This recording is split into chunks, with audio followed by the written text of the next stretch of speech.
महाराज जी के प्रणाम निवेदन करी। महापुरुष महाराज जी, राजा महाराज जी एवं ठाकुरेर अन्यान्य पार्षदबृंद के प्रणाम जानाई। जगन्नाथ देवेर रथयात्रा कालके हয়েছে। তিনি गुंडिचा बाड़ीते गेছেন, मासिर बाड़ीते आबार आसবেন। তাই जगन्नाथ जी, बलभद्र जी, सुभद्रा जी एदेरके प्रणाम निवेदन करी। এবং স্বয়ং জগন্নাথ যে রথ টেনেছেন সেটি বলরাম মন্দিরে আছে। গতকাল প্রচুর ভিড়, ছোট্ট রথ, কিন্তু ছোট্ট হলেও তার থেকে দামি রথ বোধহয় নেই, যে স্বয়ং জগন্নাথ তিনি সেই রথ টেনেছেন। শ্রীরামকৃষ্ণ ওই যে উনি বললেন না, এটা একদম ঠিক কথা। আমিও মাঝে মাঝে ভেবেছি এবং বলেছি, ওই ভক্ত সম্মেলন ওই দক্ষিণেশ্বরের ঘরে, ভক্ত সম্মেলন দক্ষিণেশ্বর বলরাম মন্দির, ওই দক্ষিণেশ্বরের ঘরে নিত্য ভক্ত সম্মেলন। ভক্ত ছাড়া তিনি থাকতে পারেন না। ভক্তের হৃদয় ভগবানের বৈঠকখানা। ঠাকুর উদাহরণ দিয়ে বলেছেন যে বাবু জমিদারি সব জায়গায় আছেন। এটা হচ্ছে বাবুর জমিদারি, বিরাট জমিদারি, যে কোনো জায়গায় তার, এবং যে কোনো জায়গায় গিয়ে তিনি একটা চেয়ার নিয়ে বসতে পারেন। কিন্তু তিনি সব কিছু ঘুরে ফিরে এই বৈঠকখানা, এইটাতে তিনি বসতে ভালোবাসেন, বা এটা তার অভ্যাস। এটা একেবারে অ্যানাউন্সড, ঘোষিত, যে বাবু এদিক ওদিক যতই, জমিদারবাবু এদিক ওদিক জমিদারিতে যতই ঘুরুক না কেন, এই বৈঠকখানায় এসে বসবে। এবং ঠাকুর বলছেন ভক্তের হৃদয় হচ্ছে বৈঠকখানা। অহং ভক্ত পরাধীন অস্বতন্ত্র। ভাগবতে ভগবান শ্রীকৃষ্ণ বলছেন, ভগবান বলছেন আমি ভক্তের পরাধীন, অস্বতন্ত্র। ভক্তের সঙ্গে আমার কোনো স্বাতন্ত্র্য নেই। তা আমরা ভক্ত, ভক্ত হওয়ার লক্ষণ আছে, ভালোবাসতে হবে। কথাটা এই, তাকে ভালোবাসতে হবে। ভক্ত মানে হচ্ছে ভালোবাসা। ঠাকুর বারবার ধরে বলছেন না, কলিযুগে নারদীয়া ভক্তি বলেছেন তো। জ্ঞানপথ আছে, বিচার টিচার করা যায়, ওগুলোও থাকবে, কোনোটা বাকি নয়। কিন্তু আমরা ভর দেব হচ্ছে ভক্তির ওপর। ভক্ত না হলে হয় না। অবতার যে আসেন, যে অবতার কেন আসেন? অবতার হচ্ছেন ভক্তের জন্য। অবতারটা কে? অবতার হচ্ছে স্বয়ং ভগবান। মানুষ ভগবানকে যত দূর ভাবতে পারে, ওই অবতারের সাহায্য ছাড়া ভাবতে পারে না। সেই জন্য ভগবান স্বয়ং ভগবান, তিনি মানুষ দেহ ধারণ করে আসেন। অবতার তো তাকেই বলছি, যে স্বয়ং ভগবান, বিশ্ব ব্রহ্মাণ্ড যিনি সৃষ্টি করেছেন, তিনি চলে আসেন আমাদের মধ্যে। ভাবা যায় না, সেই জন্য বোঝা যায় না। তিনি আমাদের মতন, ঠিক আমাদের মতন তার খিদে পায়, আমাদের মতন তিনি মাঝে পড়ে গিয়ে হাতে ব্যথা পেয়েছেন ঠাকুর, তাই না? হাত ভেঙে গেছে। আবার ভীষণ সরল, তো সরলও বটে, রসিকও বটে, রসিক চূড়ামণি। হাত ভেঙে গেছে, হাতে বার লাগানো আছে। তখন তারা তো প্লাস্টার টাস্টার ছিল না, একটা কাঠের লাগিয়ে দেওয়া হয়েছে যাতে ভাঙা হাতটা এদিক ওদিক না হয়। হাতে বার লাগানো আছে, তো কথামৃতে উদাহরণ আছে। সেই হাতের ব্যথা নিয়ে তিনি বসে আছেন। আর কেউ একজন, ওই কথামৃতে আছে, আমার স্মৃতি থেকে বলছি, একটু একটু ভুল হতে পারে, তা কেউ একজন ঠাকুরের খুব প্রশংসা করছেন, আপনি সেই, আপনার এই আপনি ভগবান, বা এরকম প্রশংসা করছেন। শুনতে শুনতে ঠাকুর অন্যমনস্ক হয়ে গেল। বলে সে তো হলো, কিন্তু আমার এই হাতের ব্যথাটা কী করে সারবে? তারপরে সে বোধহয় একটু বেশি বলছিল, এটার উপরে তুমি একটা লেকচার দাও তো। তা এরকম মজার ঠাকুর আমরা কোথাও পাইনি, এরকম মজার ঠাকুর কোথাও পাইনি। আমাদের একজন বিদেশি সন্ন্যাসী আছেন, অনেকেই আছেন, তাই ইনি খুব বিখ্যাত লোক এবং খুব পড়াশোনা, এদেশেও অনেক দিন ছিলেন এবং চমৎকার বাংলাও বলতে পারেন। কথামৃত পড়ার জন্য বাংলা শিখেছিলেন, কিন্তু তা তিনি যখন বিদেশ থেকে আসেন, তিনি এখন হচ্ছে ফ্রান্সে আমাদের যে সেন্টার আছে তার তিনি প্রধান, স্বামী আত্মরূপানন্দ তার নাম, আমেরিকান শরীর। তা তিনি যখন আসেন, মহাপণ্ডিত, খুব ভালো বক্তৃতা করেন। তা তিনি আমাদের সাধুদের কাছে, বিশেষ করে ব্রহ্মচারীদের কাছে বক্তৃতা করছেন। তা তার বিষয় হচ্ছে জেসাস একদিন এবং শ্রীরামকৃষ্ণ। তা তিনি বলছেন কি নেই আগের অবতারে আমরা কি পাইনি, শ্রীরামকৃষ্ণের মধ্যে কি পেয়েছি। তা বলতে বলতে বলছেন এই হাসি পাইনি, এই যে মজা, এই মজার ভগবান আমরা পাইনি। তিনি বলছেন সত্যি সত্যি তো কোনো অবতার যে হাসি ঠাট্টা করে, একই ঠাকুর দক্ষিণেশ্বরে আছেন তো, এক এক সময় এক একজনকে বলেছেন একরকম। তা একদিন নরেন্দ্রনাথ তখন যাতায়াত করছেন, আমি আবার ফিরে আসব ওই হাসির প্রসঙ্গটায়। নরেন্দ্রনাথ তো তখন সদ্য যাতায়াত করছেন, ভালো লাগছে কিন্তু মানেননি তখনও। তো একদিন এসে দক্ষিণেশ্বরে ছিলেন, একদিন ফিরে এসে মাস্টারমশাইকে বলছেন, কি বলছেন জানেন দক্ষিণেশ্বরের পরমহংস? বলি কি? বলছে যে জানিস আমি নবদ্বীপে গৌরাঙ্গ হয়ে লীলা করেছিলাম। মাথা টাথা খারাপ হয়ে গেল নাকি লোকটার? বলছেন ভাবতে পারছেন না। কিন্তু কিছুদিন পর, হয়তো কয়েক মাস পরে, তিনি আবার শারদানন্দজি বলছেন, শারদানন্দজি পরে গেছেন ঠাকুরের কাছে, মানে নরেন্দ্রনাথ আগে গেছেন, শারদানন্দজি পরে গেছেন। এবং শারদানন্দজির সঙ্গে স্বামীজির পরিচয় করিয়ে দেওয়ার জন্য ঠাকুর পরিচয় করিয়ে দিতেন সকলের সঙ্গে। নরেন জানিস, নরেনকে চিনিস, নরেন দেখা হয়েছে, এরকম বলছেন। তা যাই হোক, নরেনের খুব প্রশংসা, নরেন প্রশংসা তখনও শোনেননি, কিন্তু শারদানন্দজির বাড়ি আর স্বামীজির বাড়ি কাছাকাছি, খুব বেশি দূর নয়। তা শারদানন্দজি বলছেন লীলা প্রসঙ্গে যে নরেন্দ্রনাথকে কেউ বুঝতে পারতো না, একমাত্র ঠাকুর বুঝেছেন। এমন আত্মবিশ্বাস, পৃথিবীতে কারোর তো অত আত্মবিশ্বাস নেই, বলে এত আত্মবিশ্বাস, আর এই আত্মবিশ্বাসটাকে অহংকার বলে মনে করত। আর ওই যেমন ঠাকুরের সঙ্গে ভীষণ মিল, ঠাকুরের যেমন সত্য কথাই কলির তপস্যা, নরেনও তাই, একটু মিথ্যা কথা বলবে না, মানে এইটা মিথ্যা হবে না বাবা, ওটা করব না। তার কঠোর সত্যপ্রিয়তাকে লোকে মিথ্যা ভান বলে মনে করতো, বলে বাড়াবাড়ি, এরকম মনে করতো। এখন ঠাকুরেরটাও তো বাড়াবাড়ি। ঠাকুর বলেছেন আমি যাব না, আমি যাব ওখানে, বলেছেন না ওই যদু মল্লিকের বাড়ি নাকি শম্ভু মল্লিক এরিয়াতে যাবেন, মনে পড়েছে রাত 12টার পর, কথা তো রাখতে হবে। তখন গেলেন। এখন তিনি যাবেন বলে কি 12টার সময় কেউ দরজা খুলে রেখেছে নাকি? হ্যাঁ, কিন্তু তাকে তো সত্য রক্ষা করতে হবে। কোনো মতে বোধহয় টিনের দরজা, গেট, সেটাকে একটু ফটকটাকে একটু ফাঁকা করে পাটাকে গলিয়ে দিয়ে ঠেকিয়ে আমি এসেছি, এগুলো লোকে কি বলবে? বাড়াবাড়ি বলবে না? এগুলো একটু পাগলামি বলবে, বাড়াবাড়ি। তা স্বামীজিরও সেরকম। তা স্বামীজি এগুলোকে চিনতে পারতো না। শারদানন্দজি বলছেন যে কঠোর আত্মবিশ্বাসকে অহংকার বলে মনে করতো, ভীষণ অহংকারী। তারপরে কঠোর সত্যপরায়ণতাকে মিথ্যা ভানই তো ভাববে এরকম করলে, মিথ্যা ভান বলে ভাবতো। সেই জন্য সকলে ভুল করত, কিন্তু ঠাকুর কখনো ভুল করেননি। কীরকম ভুল করার স্বাভাবিক, শারদানন্দজি নিজের অভিজ্ঞতা দিয়ে বলছেন যে আমি শুনেছি আমাদের একজন বন্ধু, তিনি ইদানিং এই থিয়েটারে বোধহয় থিয়েটার, যাই হোক, তিনি একটু খারাপ হয়ে গেছেন। এখন তখনকার দিনের লোক তো বলে খারাপ হয়ে গেছে, মানে বন্ধু ভালোবাসার লোক, কাজে ভালোবাসার লোককে গিয়ে একটু মানে দেখতে হবে এবং দরকার হলে তাকে সাহায্য করে টেনে আনতে হবে সৎ পথে। সেই জন্য তিনি একদিন গেছেন। তা বন্ধুর বাড়িতে যখন গেছে, বন্ধু বোধহয় ভেতরে চান করছেন বা কিছু করছেন, ভেতর থেকে বলছে তুই একটু বসো, শরৎ এসেছে, বসো। তা বসে আছেন। এর মধ্যে শারদানন্দজি দেখলেন একটি যুবক ঢুকলো, তাদেরই মতন সমবয়স্ক প্রায় একটি যুবক ঢুকলো।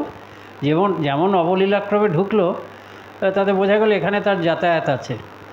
আর যেটা ব্যাপার, যুবকের কোনো দিকে খেয়াল নেই। এই যে ঘরে ঢুকলেন, একটা কি গুনগুন গান করছেন, মানে মনটা ভেতরের দিকে টানা, নিজের জগতে আছেন। একটা জলজ্জান্ত তারই সমবয়স্ক একটু ছোট যে বসে আছে, কোনো পাত্তাই নেই, বই টইগুলো নাড়ছেন, ইত্যাদি ইত্যাদি করছেন, সারাদিন দেখছেন। এখন আপনি আপনার সামনে একজন জলজ্জান্ত লোক আপনাকে উপেক্ষা করে বেশ কিছুক্ষণ ঘোরাফেরা করছে, লোকের একটু খারাপ তো লাগবেই। খারাপ লাগছে, তিনি অবজার্ভ করছেন। আর কালার, বাঁশরি, এসব গান, হ্যাঁ, তার মানে শ্রীকৃষ্ণের মধুর ভাবের গান টান করছে। উনি তখন দুয়ে দুয়ে চার করলেন। আর চুল বেশ আঁচড়ানো, তখনকার দিয়ে চুল আঁচড়ানো মানে খুব স্টাইল। চুল এলোমেলো থাকবে, কিন্তু মাঝখানে স্মৃতি রেখে চুলটা ইয়ে করবে, মানে খুব শরীরের দিকে নজর, নিজেকে সুন্দর দেখানোর দিকে নজর। কাজে এইসব দেখে সারদানন্দজি ভাবছেন, এরকম সুন্দর স্মৃতি কাটা চুলটাকে বেশ গুছিয়ে রাখা দুপাশে, তারপরে এরকম গান টান গুনগুন করছে, আর কাউকে পাত্তাই দিচ্ছে না।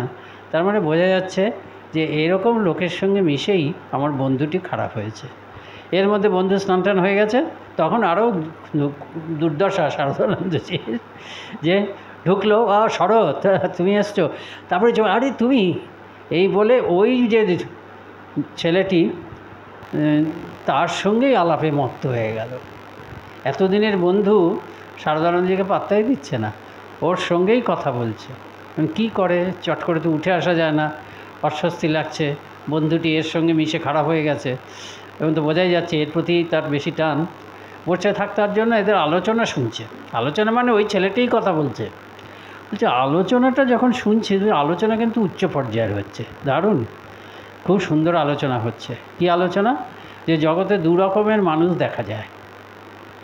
এক রকমের মানুষ, they want to realize the ideal.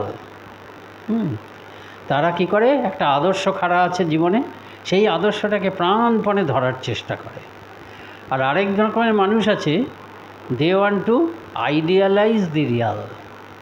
তাদের আদর্শ নয়, তারা জগতের দিকে ধাবিত হচ্ছে, বলছে ওটাকেই আদর্শ বলে দেখানোর চেষ্টা করছে। যেমন উদাহরণ হচ্ছে, একজন হয়তো চুরি ডাকাতি করে সবাইকে উপকার করছে, বা তার অবস্থা খারাপ ছিল, চুরি ডাকাতি করছে, ইত্যাদি করছে, নিজের অবস্থা ভালো করছে, এবং সেটাকে আদর্শ হিসাবে দেখানোর চেষ্টা করছে। কী আছে, আমি দরিদ্র। কত লোক যারা বড় লোক হয়েছে তারাও তো অসৎ উপায়ে বড় লোক হয়েছে, কাজে আমি যদি তাদেরকে কাছ থেকে চুরি ডাকাতি করে বড় লোক হই, এবং আমি তো নিজে বড় লোক হচ্ছি না, দুস্থদেরও দিচ্ছি, তাতে কি আছে? তারা কি করছে, প্রথম একটা তার নিজের মন বুদ্ধি মতনই একটা আদর্শ খাড়া করে সেটাকে বাস্তব করছে। এগুলো সব বলে যাচ্ছেন তিনি, এরকম উদাহরণটা দিচ্ছেন না, ওরা বলে যাচ্ছে। বলে এক ধরনের লোক আইডিয়ালাইজ দি রিয়াল, আর একজন হচ্ছে রিয়ালাইজ দি আইডিয়াল।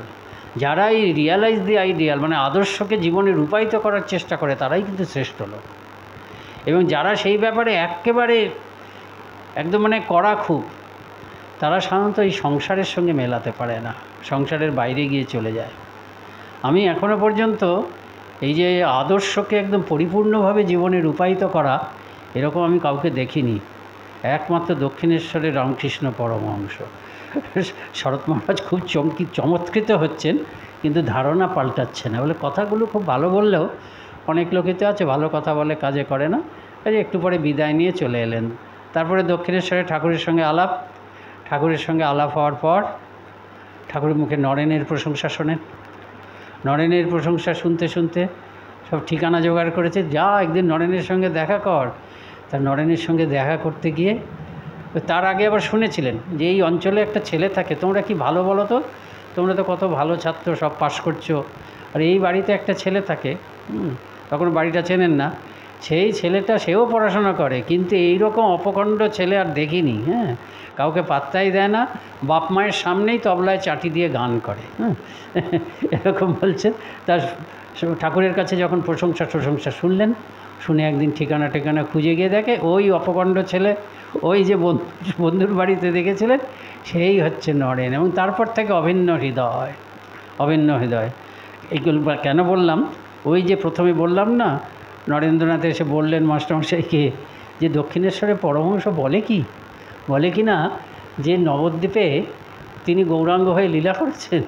তারপরে এই যে এর মধ্যে নরেনের পরিবর্তন, সারদানন্দের সঙ্গে খুব ভাব হয়েছে। একদিন ঘুরছেন দুজনে মিলে, একে মানে ঠাকুরের কথা বলছেন। চিরকালই নরেনকে এরা কেন ভালোবাসতেন, অনেক গুণ। নরেনের এমন ভালো তাদেরই মতন, কিন্তু তাদের থেকে অনেক বড়, ভালোবাসায় বড়, পবিত্রতায় বড়, হ্যাঁ, তারপরে ত্যাগ বৈরাগ্যে বড়, তারপরে সবথেকে হচ্ছে কি ঠাকুরকে চেনার ব্যাপারে বড়।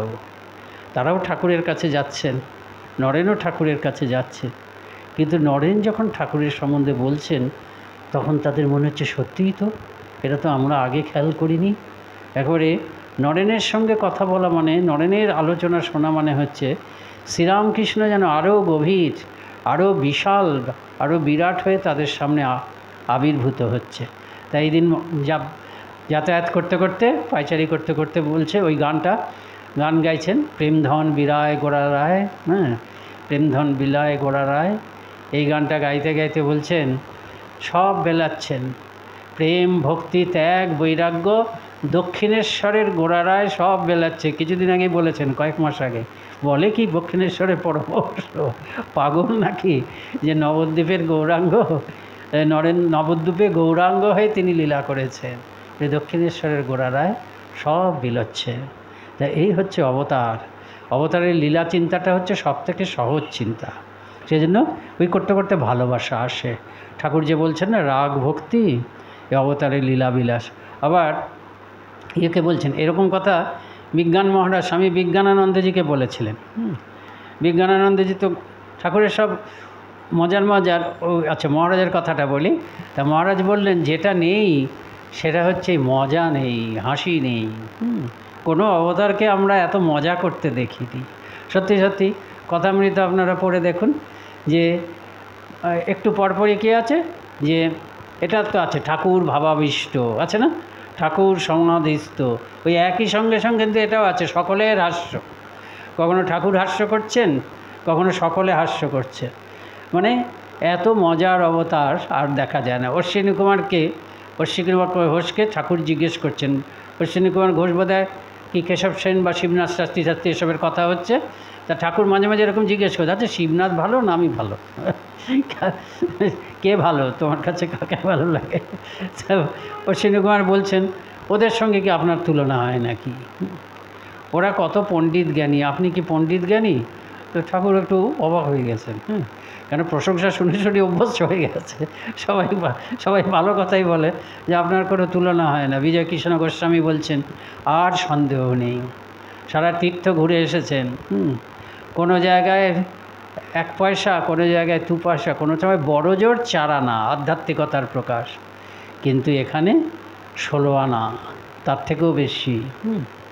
ধরা না দিলে ধরা যায় না, এসব কথা বলেন, লোকে মুগ্ধ হয়ে বলেন। তা ঠাকুরকে বেশি অশ্বিনী কুমার মুখের উপরে বলে দিয়েছে, তিনি বেশি কিছু চাচ্ছেন না, একটু অবাক হয়ে তাকিয়ে আছেন। তারপর অশ্বিনী কুমার বললেন, বালকের মতন আর কি, বা ছোট ছেলে যেমন, তাকে হয়তো খেতে দেওয়া হয়নি, খুব দামি খাবার দাবার সবাইকে দেওয়া হয়েছে, কিন্তু তার পেটের অসুখ, তাকে খেতে দেওয়া হয়নি, কিন্তু খেতে না দিয়ে তাকে একটা তো রঙিন একটা কাগজের বল দেওয়া হলো, ছোট বাচ্চা তাতেই খুশি হয়ে যায়। তো ঠাকুরের সেরকম। তার আগে অশ্বিনী কুমার বলেছেন, আপনি কি পণ্ডিত জ্ঞানী? ওরা কত বড়, তখন অবাক হয়ে তাকিয়ে আছে। তারপর বলছে, কিন্তু আপনার কাছে খুব মজা, আপনার মতন এরকম মজার মানুষ নেই, খুব খুশি, ঠিক বলেছ, আমার কাছে মজা। সত্যি সত্যি তাই, অবতার আনন্দ দিতে আসে, সচ্চিদ আনন্দের ঘনীভূত আনন্দ হচ্ছেন তিনি। তো কাজে আনন্দ, আমরা আধ্যাত্মিক জগতে যাই আনন্দের জন্য। আনন্দ হচ্ছে আমাদের ধর্ম লাভ ফল। খ্রিস্ট ধর্মের আমি লোকেশনদের কাছে শুনেছি যে উনি তখন অদ্বৈত আশ্রমের ব্রহ্মচারী। তা একজন খ্রিস্টীয় বোধহয় ওদের সাধু বা ব্রহ্মচারী এসছেন, তখন উনি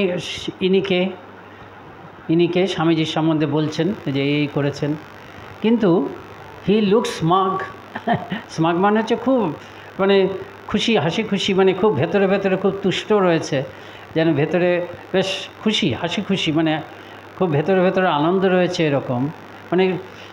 মানে আধ্যাত্মিক পুরুষদের যেন আনন্দ করা চলবে না। তাদের ধারণাটা কি, জগৎ তো পাপে ভরা, আমিও তো পাপী, কাজে আনন্দ করার অবসর কোথায়? আমাকে সবসময় পাপের কথা চিন্তা করে আমার ত্রাণকর্তার কথা ভাবতে, হয়তো সেই আমি জানি না কী ভাব, কিন্তু আমাদের ভাব হচ্ছে আমরা আনন্দের সন্তান। স্বামীজি বলছেন আনন্দ সবসময় আনন্দ করবে, তাকে কখনো নিরানন্দ দেখিনি। আপনি বললেন না, মা বলছেন, তাকে বাবু কখনো নিরানন্দ দেখিনি। 5 বছরের বালকের সঙ্গে হোক, যুবকের সঙ্গে হোক, বয়স্কের সঙ্গে হোক, কখনো নিরানন্দ দেখিনি। এই আনন্দের ঠাকুর, একে আমাদের ভালোবাসতে হবে, হৃদয়ে বসাতে হবে। তা স্বামীজিও বলছেন যে দেখো, তোমরা যদি সাধন ভজন করছো, এটা আমাদের ধর্মের লক্ষণ নয়। এত ধ্যান জপ করছে যে রেগে রয়েছে সবসময়, তো তুমি যদি সাধন ভজন করো, তার প্রথম লক্ষণ, তুমি যে এগোচ্ছ তার প্রথম লক্ষণ হচ্ছে you will be more cheerful than before. আনন্দ হবে তোমার ভেতর থেকে, কেননা ভগবান আনন্দময়। আমি এগোচ্ছি মানে তো তার দিকে এগোচ্ছি। আমি সমুদ্রের দিকে এগোচ্ছি মানে কি, ধীরে ধীরে, ঠাকুরেরই উদাহরণ, ঠান্ডা বাতাস লাগবে, বাতাসটা ভেজা, বোঝা যাচ্ছে সমুদ্রের দিকে। তেমনি আমি যদি সত্যিই সাধন ভজন মানে তো ভগবানের দিকে এগোনো, যদি ভগবানের দিকে আমি এগোই, তাহলে তো আমার আনন্দে ক্রমশ ভেতরে আনন্দ জাগবে। তোমার যদি গোমরা মুখ হয়, তবে তুমি দরজা বন্ধ করে রাখো। ঠাকুর স্বামীজি বলছেন রাজযোগে, গোমরা মুখ আধ্যাত্মিকতার লক্ষণ নয়। It may be a sign of dyspepsia, পেটের রোগের হজম হচ্ছে না তার লক্ষণ হতে পারে, কিন্তু that is no sign of spiritual attainment. হ্যাঁ, সেটা কিন্তু আধ্যাত্মিক তার নয়। তাহলে তুমি দরজা বন্ধ করে থাকো, কেন জগতে অনেক দুঃখ আছে। এই গোমরা মুখটা দেখলে, একটা লোক হাসতে হাসতে আসছে, তোমার গোমরা মুখ দেখলে তার মনটা গোমরা হয়ে যাবে। জগতের দুঃখময় জগতে তোমার এই গোমরা নিরানন্দ জীবন দিয়ে আরেকটু নিরানন্দ সৃষ্টি করার নেই। কাজে এই আনন্দের সন্তান আমরা, আনন্দকে ভালোবাসবো। মাস্টারমশাইকে বলছেন ঠাকুর, আমি তো বলেছিলাম তো সেই জন্য বলছি, মাস্টারমশাই বলছেন যে আমি ক্রাইস্ট, আমি গৌরাঙ্গ, এই কথা বলছেন। যেমন বিজ্ঞান মহারাজকে বলছেন, বিজ্ঞান মহারাজ তো কুস্তি দিয়ে দখল করলেন না, জয় করলেন না, একদম বিজ্ঞান মহারাজ বোধহয় কত 200 ডন, কত 500 বৈঠক এরকম করতেন, বিরাট পালোয়ানি শরীর। আর ঠাকুর বলছেন তুই কুস্তি লড়ি, বলে এরকম করে বাইসের টাইসে বলছি চায় আমার সঙ্গে কুস্তি লড়তো। বিজ্ঞান মহারাজ পাত্তা দিচ্ছেন না, এটা একটা কি কোনো কথার কথা হলো। কিন্তু দেখছেন ঠাকুর এরকম করে কায়দা করে কুস্তিগিরের মতন দাঁড়িয়ে আছেন। তারপর ঠেলছেন, বিজ্ঞান মহারাজকে ঠেলছেন। এখন এরকম চ্যালেঞ্জ করলে তো আর কী করা যায়, বলে আমিও তাকে 2 হাত দিয়ে ধরলাম না। বিজ্ঞান মহারাজকে ঠাকুর 2 হাত দিয়ে ধরে দেয়ালের দিকে ঠেলার চেষ্টা। বিজ্ঞান মহারাজ তো নড়াতে হয়তো পারেননি, কিন্তু যাই হোক, তো এরকম চ্যালেঞ্জ যখন করছেন, বিজ্ঞান মহারাজ বলে আমিও তাকে ঠেললাম। আর ঠেলার সঙ্গে সঙ্গে কী হলো, এক নিমেষে ঠাকুরকে ঠেলে তিনি দেয়ালের সঙ্গে ঠেকিয়ে দিলেন। দেয়ালের সঙ্গে যখন ঠেকিয়ে দিয়েছেন, বিজ্ঞান মহারাজের দিকে ঠাকুর তাকিয়ে আছে, মৃত্যু মৃত্যু হাসছেন। ওই যে হাসছেন, এমন একটা কিছু শরীর থেকে অবতার, তো ভগবান সব পারেন।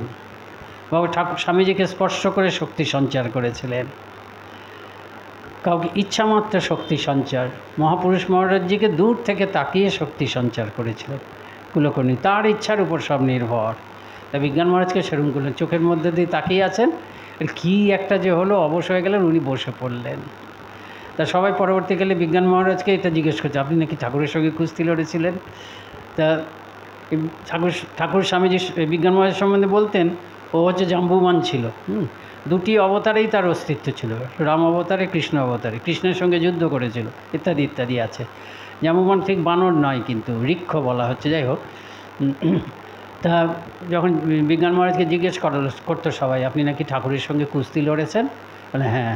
বলে এইটুকু যখন বলতেন, সবাই বলতো কে জিতলো, বলে তিনিই জিতলেন। যে জেতে আর যে পরাজিত হয়, সে তো তার বশ হয়ে যায়। দেখো না, সারা জীবন তো তাকে দিয়ে দিলাম, তারই আমি বশ হয়ে রয়েছি, এই তিনিই নিশ্চয়ই জিতেছেন। তা খুব ভাল লাগতো। একদিন গোপী প্রেম সম্বন্ধে বলছেন, না প্রথম দিন গোপী প্রেম নয়, একদিন বলছেন মুখের কাছে মাসির মতন ভঙ্গি করে, জানিস বৃন্দাবনে গোপীদের সঙ্গে যে লীলা করেছিল, বৃন্দাবন লীলা করেছিল, সেটা সে এর ভেতরে আছে। বিজ্ঞান মহারাজ বলে মানুষটা সত্যি খুব ভালো, কিন্তু এই মাঝে মাঝে এমন ওই পাগলামি, এমন পাগলের মতন কথা বলে। তা ঠাকুর তো ঠিক বুঝেছেন, এর বিশ্বাস হয়নি। সব তো ঠাকুরের হাতে, পুতুল নাচের পুতুল তো খেলে, সুতোটা তো তার হাতে, সব তো ঠাকুরের হাতে, তিনি জানেন। তা বিশ্বাস করেনি, বুঝতে পেরেছেন। এরপরে একদিন ঠাকুর ওই বৃন্দাবন লীলার সম্বন্ধে বলতে শুরু করলেন। করতে করতে করতে করতে এমন একটা ভাব পরিমণ্ডলের সৃষ্টি করলেন, সেই বৃন্দাবন লীলার আবহ সৃষ্টি করলেন। এবং সেই বর্তের মধ্যে, সেই আনন্দ মণ্ডলের মধ্যে বিজ্ঞান মহারাজ থেকে তিনিও সেই আনন্দ অনুভব করে বুঝলেন যে ইনি যা বলেছেন ঠিক, ইনিই সেই বৃন্দাবন লীলার বৃন্দাবন বিহারী লাল, তিনি শ্রীকৃষ্ণ। তো এই মানুষটি এসেছিলেন পূর্ণ অবতার। আমি দেখলাম এবার পূর্ণ আবির্ভাব। স্বামীজি বলছেন হিন্দু ধর্ম শ্রীরামকৃষ্ণ প্রবন্ধে যে প্রতিবারই অবতার আসে, কিন্তু এইবার যে এসেছে, এবার এত অন্ধকার যার জন্য সর্বাপেক্ষা শক্তি নিয়ে এসেছেন। এবার হচ্ছে তিনি ওই রাম কৃষ্ণ যারা অতীতে এসছেন সকলের পুনঃসংস্কৃত আবির্ভাব, ওদের নিউয়ার এডিশন, ওদের আমরা বলি না রিভাইজড এডিশন, রিসেন্ট এডিশন, ওদের পুনঃসংস্কৃত, ওদের যা ভাব সেই সমস্ত ভাবের প্রতিমূর্তি। এই যুগের বৈশিষ্ট্য হচ্ছে তিনি কোনো কিছু ভাঙতে আসেননি, কারোর ভাবকে তিনি ভাঙতে আসেননি, সকলের ভাবকে তিনি পরিপুষ্ট করেছেন এবং প্রতিটি ধর্মের মধ্যে প্রাণ সঞ্চার করার জন্য এসেছেন। এটা লোকেশানন্দজি খুব বলতেন যে স্থাপকায়চ ধর্মস্ব, এটাই তো তার প্রণাম মন্ত্র। স্বামীজি কোথায় স্থাপকায়চ হিন্দু ধর্মস্ব বলেননি তো, সমস্ত ধর্মে প্রাণ সঞ্চার করার জন্য এসেছিলেন। স্বামীজি অন্য জায়গায় বলছেন he had বেনিডিকশন for all religions. ঠাকুরের সমস্ত ধর্মের প্রতি আশীর্বাদ ছিল। কোনো ধর্মগুরু বা প্রফেটকে পাবেন না তারা অন্য ধর্মমতের প্রতি আশীর্বাদ উচ্চারণ করেছেন, সম্ভবত পাওয়া যাবে না।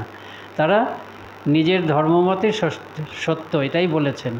কখনো কখনো পরোক্ষে বা প্রত্যক্ষেও অন্য ধর্মমতকে তারা তুচ্ছ করেছেন বা ছোট বলেছেন, এরকম করেছেন। কিন্তু এই একটি মানুষ দেখা যাচ্ছে যিনি কোনো কিছু তিনি ভাঙতে আসেনি। যীশুখ্রিস্ট বলেছেন I have come not to destroy but to fulfil, কিন্তু সবসময় আমরা বুঝতে পারিনি সেই কথা।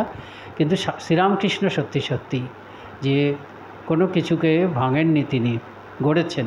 সমস্ত ধর্মের সঙ্গে সবাইকে আলিঙ্গন করার জন্য তিনি এসেছেন। আর তার যে পথ যেটা, সেটা হচ্ছে আমাদের প্রত্যেকের জন্য তিনি বিরাট। তিনি ছিলেন এসব বলবো তো বটেই, আমাদের ঠাকুর, আমাদের মা, আমাদের স্বামীজি, তাদেরকে ভালোবাসবো, গর্ব অনুভব করবো, সেটা তো বটেই। কিন্তু শেষ কথা হচ্ছে কি দৈনন্দিন জীবনে কি করছি, তাদের ভাবটাকে দৈনন্দিন জীবনে নিয়ে আসতে হবে, সেটাই তারা চাচ্ছেন। এই যে ভাব প্রচার বলছেন না, আমাদের মঠ মিশনের ভাব হচ্ছে কি নিজের জীবনটাই ভাব, নিজের জীবন দিয়ে প্রচার, ওটা হচ্ছে মেন।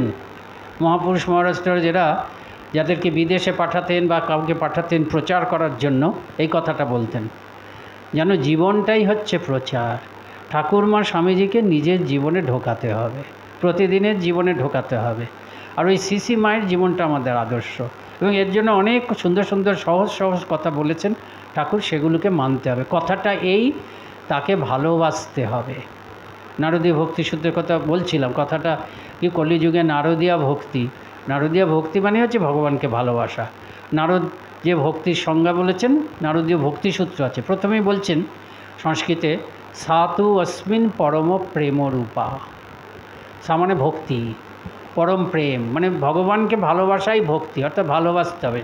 সেই জন্য ঠাকুর বলছেন কথাটা এই, তাকে ভালোবাসতে হবে। ভালোটা কীভাবে বাসবো? ঠাকুর অনেকগুলো রাস্তা দিয়েছেন, একসঙ্গে সবগুলো করতে হবে। বলছেন যে এই তোমার কখন শুরু হবে?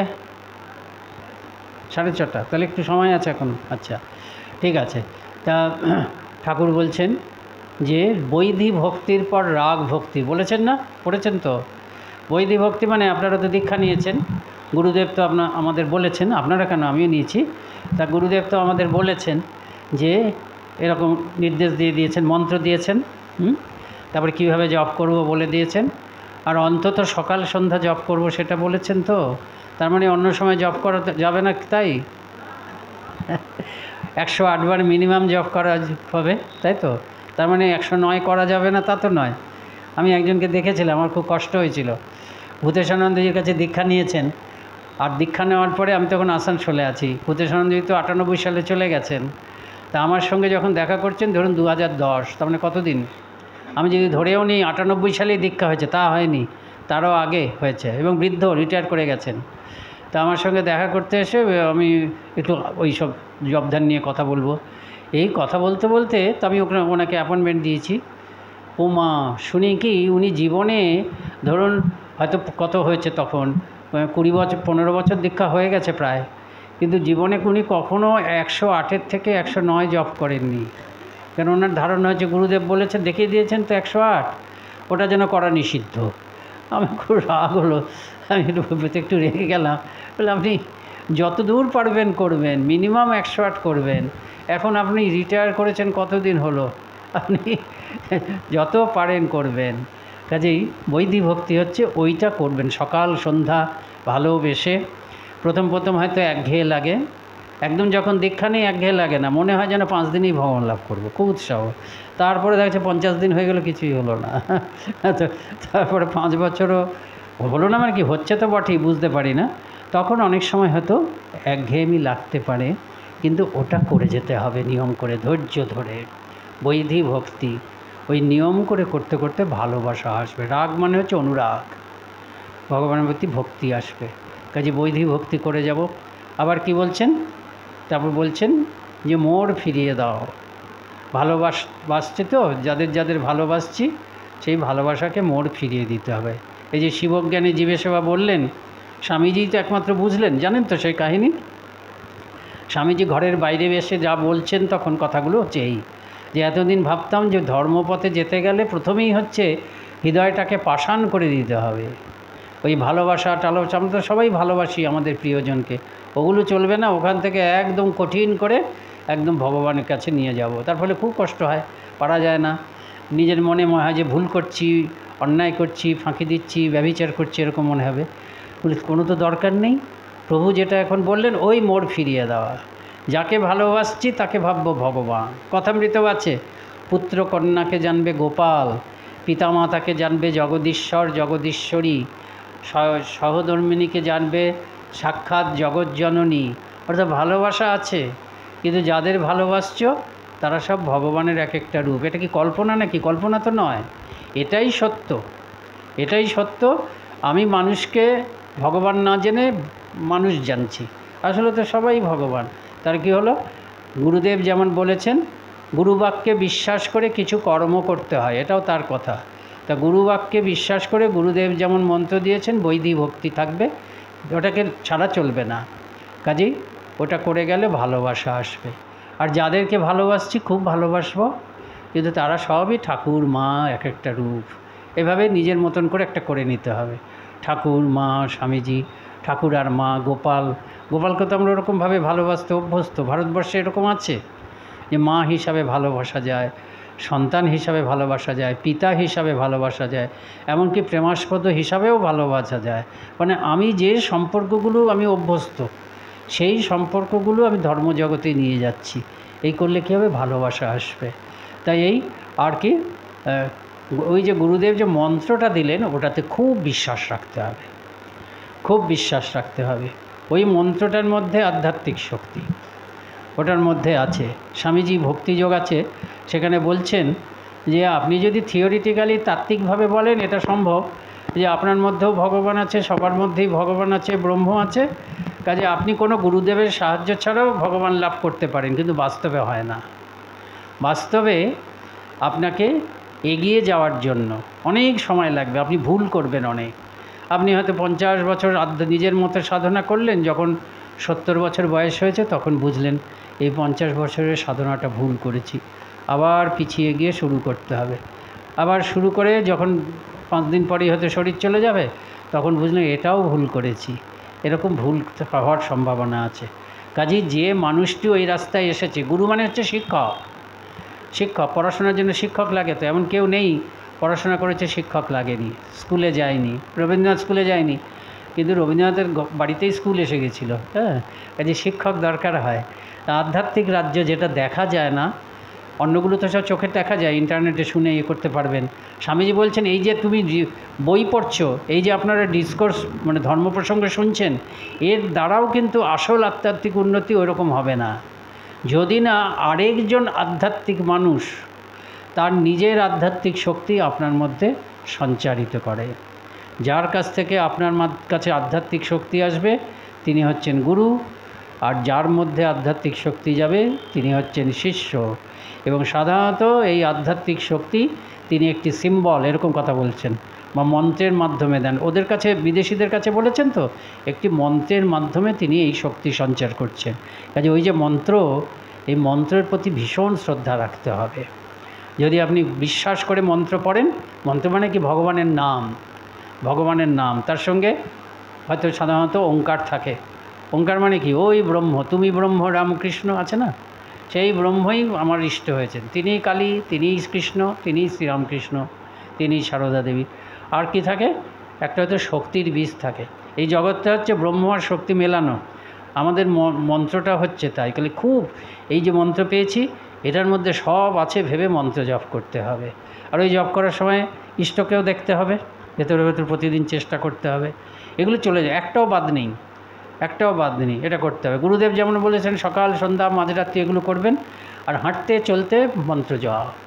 ঠাকুরের কথা আছে, ভগবানের নাম হচ্ছে নির্মলী, নির্মলী মানে ফটকিরি, পিউরিফায়ার। সেটা কি হচ্ছে, আমার মনটা আপনা আপনি পরিষ্কার করে যাবে। আমাদের মনটা আমরা বুঝতে পারি না, এই মনটা এই ওপরের তলাটা 2-3 তলা হয়তো দেখতে পাচ্ছি, কিন্তু এর পেছনে হয়তো 500 তলা আছে। সেই 500 তলায় ভালোও আছে যেমন মন্দও আছে। এই ভগবানের নাম হচ্ছে নির্মলী, মানে কি, ওই ফটকিরি দিলে যেমন ময়লাগুলো সব পড়ে যায় না, ময়লা ছিল সেডিমেন্ট হয়ে পড়ে গেল, তারপর এই ভগবানের নাম আমি করে যাচ্ছি, হাঁটতে চলতে করে যাচ্ছি, খুব ব্যস্ত, মন নেই তাও করে যাচ্ছি, তাও করে যাব। শ্রী মা বলছেন, মন বসুক না বসুক তোমার কাজ করে যাবে। যদি পুরো ধরুন 100% মন দিয়ে ভগবানের নাম রামকৃষ্ণ রামকৃষ্ণ করতে পারি, খুব বেশি ফল, 100% ফল, সব থেকে বেশি ফল। কিন্তু 50% মন দিলে 50% ফল, আবার যদি 10% দিই 10% ফল।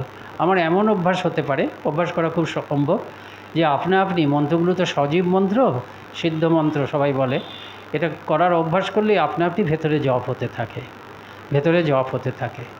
এই জপ করলে কী হবে, ওই 10%ও যে হয়, এটা আমার ভেতরে কাজ করে যাচ্ছে।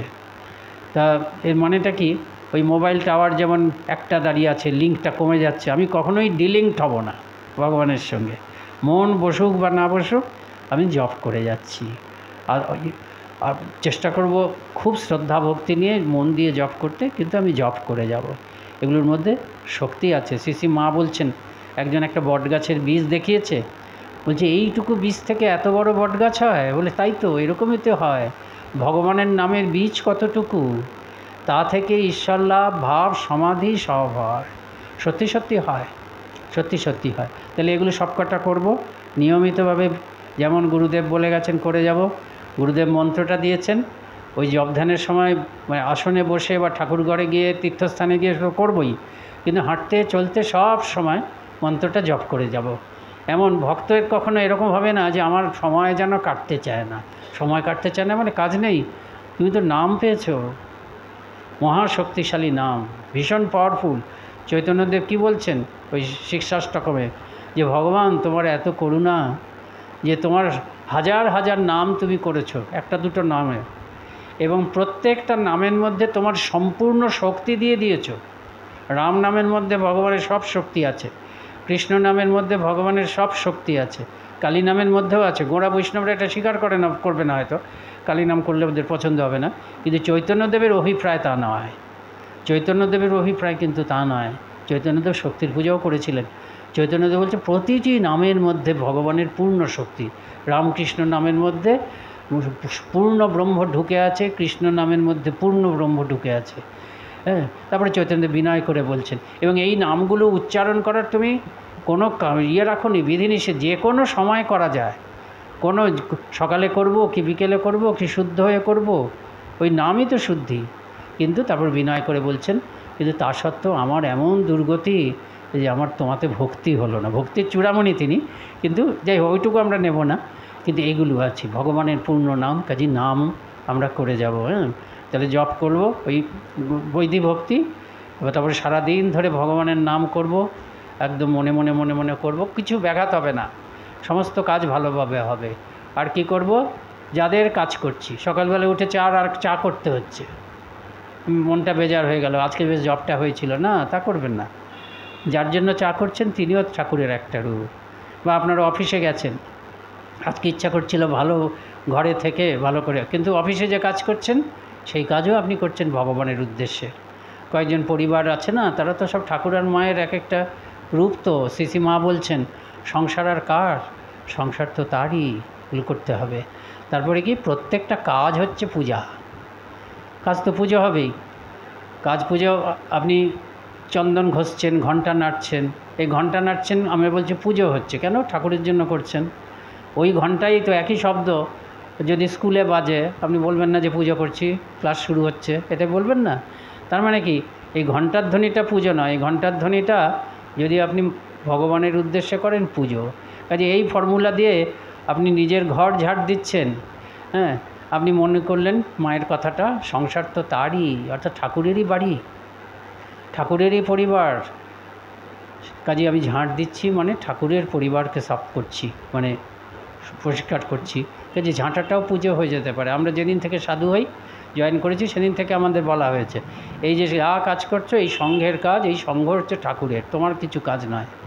কাজে একই কথা মা বলছেন, আপনারা যারা গৃহে আছেন, সংসার আর কার? সংসার তো কাজই। কাজে কাজগুলোকে পূজা হিসাবে করতে হবে, এটা করতেই হবে, কাজ পূজা। ওই করেই রামকৃষ্ণ মিশনের সাধুরা বেশিরভাগ সময় করে, তারা কিন্তু ওই সিদ্ধ হয়ে যাচ্ছেন, তারপর নিজেরাই দীক্ষা দিচ্ছেন, আমাদের গুরুদেবরা। হ্যাঁ, কাজে এটা করতে হবে। আরেকটা হচ্ছে কি, মায়ের কথা, এটা আমাদের জন্য, আপনাদের জন্য। ভালোবাসায় তার সংসার গড়ে উঠেছে, ঠাকুরের সংসার, বলছেন না? ভালোবাসায়, ভালোবাসা থাকতে হবে। ঠাকুর ভালোবাসা, যেখানে ভালোবাসা নেই সেখানে ঠাকুর থাকে না, এই কথা। আর ভালো মানুষ হওয়ার চেষ্টা করি না আমরা। এগুলো করতে হবে। আর ত্যাগ মানে কি জানো তো? অপবিত্রতা কতগুলো আছে। প্রার্থনাটাও খুব দরকার। প্রার্থনা করব পবিত্র হওয়ার জন্য, ভালোবাসার জন্য।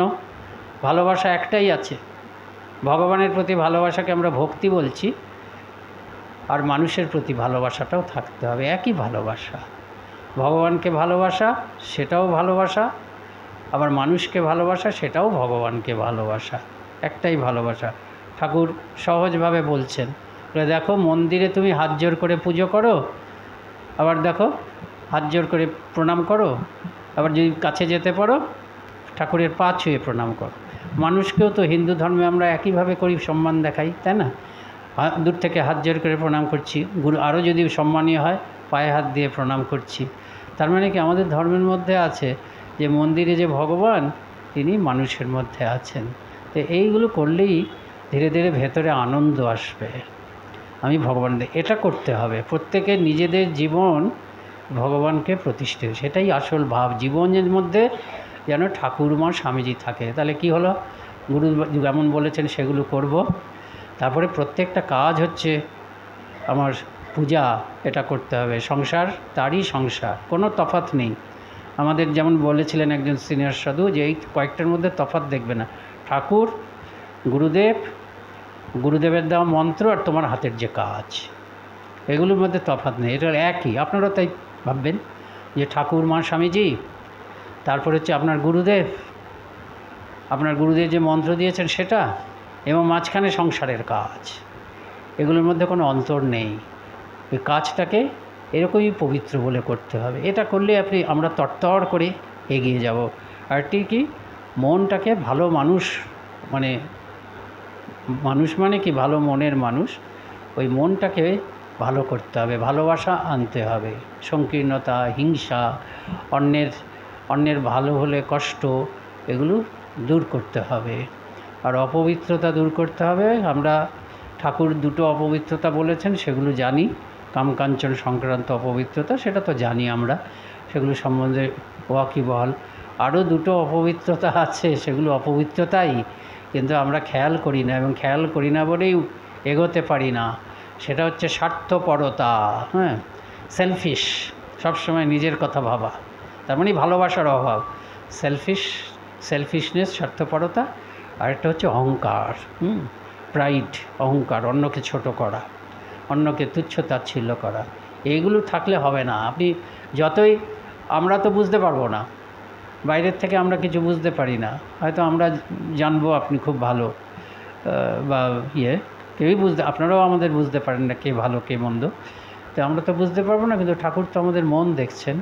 তাতে কি হয় জানেন তো, যতই মানুষকে ভালোবাসতে না পারলে আমরা এগোতে পারবো না।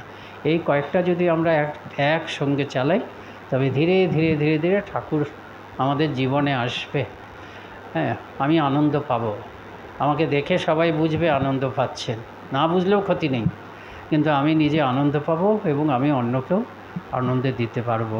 এই সব কটা আইদার অর নয়, কিন্তু পরীক্ষাতে অনেক কোয়েশ্চেন আছে অথবা, কোনো অথবা নেই, এই প্রত্যেকটা একসঙ্গে করতে হবে। এগুলো কোনোটাই কঠিন নয়, এটাই তো অবতার তো সহজ করার জন্য আসে। কোনোটার জন্য জঙ্গলে যেতে হবে না, কোনোটার জন্য সংসার ত্যাগ করে সবাইকেই সাধু হয়ে যেতে হবে না। সাধু হলেও আমাদের এটাই করি আমরা, আপনারা গিয়ে থাকলেও আপনারা এইটা করবেন। এই সব কটা একসঙ্গে প্রতিদিন করব। এর সঙ্গে সঙ্গে আরও আছে, প্রার্থনার কথা তো বলা হলো। প্রার্থনার আমার অধিকার, ভগবান আমার আপনজন, যে ভাষায় পারি যেভাবে পারি প্রার্থনা করব। গুরুর কাছে, ঠাকুরমা স্বামীজির কাছে একেবারে আপনজন ভেবে দাবি জানাবো। আর কি, ভালো বইগুলো পড়লে ভালো, সাধুসঙ্গ, কথামৃত, মায়ের কথা, আরও যা বই আছে, ওটা করলে কী হচ্ছে, সাধুসঙ্গ হচ্ছে, মনটা ভালো থাকে। এই সবগুলো আমরা করতেই পারি, খুবই সহজ। এরকম একটা সহজ সাধন পথ ঠাকুরমা স্বামীজি সবাই মিলে দিয়ে গেছেন। এগুলো আমরা করে যদি আমাদের দৈনন্দিন জীবনটাকে একেবারে ধীরে ধীরে ধীরে ধীরে ভগবানের ভাবে ভরপুর করতে পারি, তাহলে ঠিক মানে আমাদের জীবন সার্থক হবে। আমরা অনেকের কাজে আসতে পারবো, আধ্যাত্মিক দিক থেকে অনেকের কাজে আসতে পারবো। এই কয়েকটি কথা বলে ঠাকুরমা স্বামীজিকে প্রণাম জানিয়ে শেষ করছি। নমস্কার। এতক্ষণ